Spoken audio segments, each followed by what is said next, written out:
Hello beautiful people, welcome back to my channel. I am Puja, you are watching my YouTube channel Puja Banik. চলে এসেছি নতুন একটা আবারও রান্নার ভিডিও নিয়ে।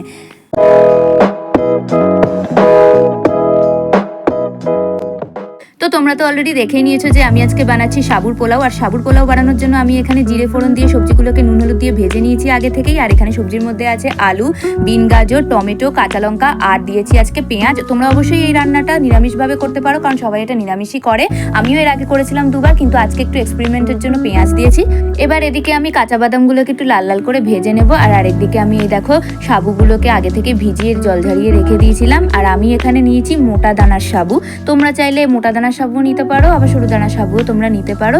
আর আমাদের এখানে বাদামগুলো হালকা একটু লাল হয়ে আসলে আমি ওই যে সবজিগুলো ভেজে রেখেছিলাম ওগুলো আবার দিয়ে দেবো।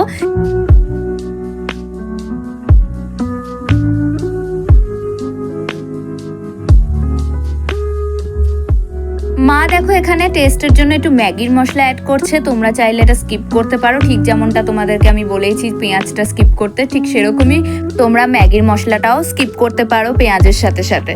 আর তোমাদেরকে বলে রাখি, আমি আজকে এই রান্নাটা টোটালি টেস্টের জন্যই করছি, কারণ এর আগে আমি যে দুবার করেছিলাম নিরামিষভাবেই করেছিলাম। তো আজকে একটু অন্যরকমভাবে করছি, যেমন পেঁয়াজ দিয়েছি, ম্যাগির মশলা দিয়েছি।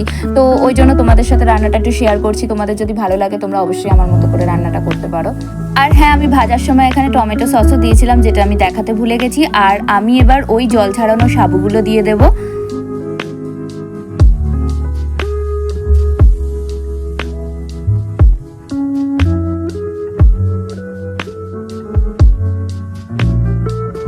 আর দেখতেই পাচ্ছ তোমরা সাবুগুলোর সাথে সবজিগুলো একেবারে আমি মিক্স করে নেব ভালো মতন ভাবে।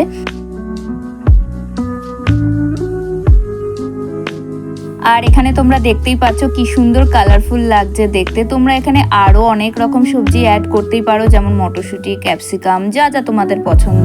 আর আমি এখানে দেখো ধনেপাতা অ্যাড করছি, কারণ এটা ধনেপাতা দিলে খুব সুন্দর টেস্টি খেতে হয়। আর গন্ধটাও ভীষণই ভালো বেরোচ্ছিল। আর তোমরা দেখতেই পাবে যে আমি এটাকে প্রায় সময় নাড়াচাড়া করতেই থাকছিলাম, কারণ এই সাবুর খিচুড়ি বা পোলাও তলায় লেগে যাওয়ার ভয় থেকেই যায়।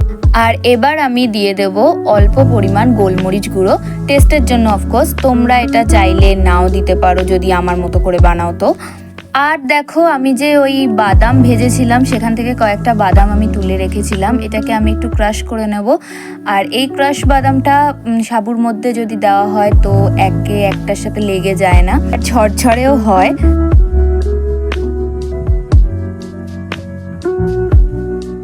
আর এটাকে এবার খানিকক্ষণ একটু নাড়াচাড়া করলেই আমাদের সাবুর পোলাও একদম রেডি হয়ে যাবে।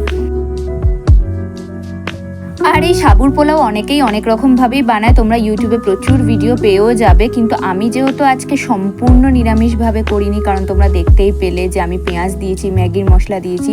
তো একটু যেহেতু ভিন্ন স্বাদের, একটু স্পাইসি করে অন্যরকমভাবে যেহেতু আমি বানিয়েছি, তাই জন্যই তোমাদের সাথে আজকের ভিডিওটা শেয়ার করা আমার।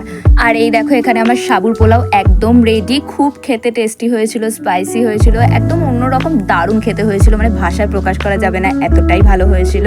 আর আমি যখন সম্পূর্ণ নিরামিষভাবে সাবুর পোলাও করেছিলাম তখন ইউটিউব দেখেই করেছিলাম। তো তোমরা যারা ইউটিউবের মাধ্যমেই আমার এই রেসিপিটা দেখে বাড়িতে বানাবে তারা অবশ্যই আমাকে কমেন্ট করে জানিও। আর আজকের জন্য বাই।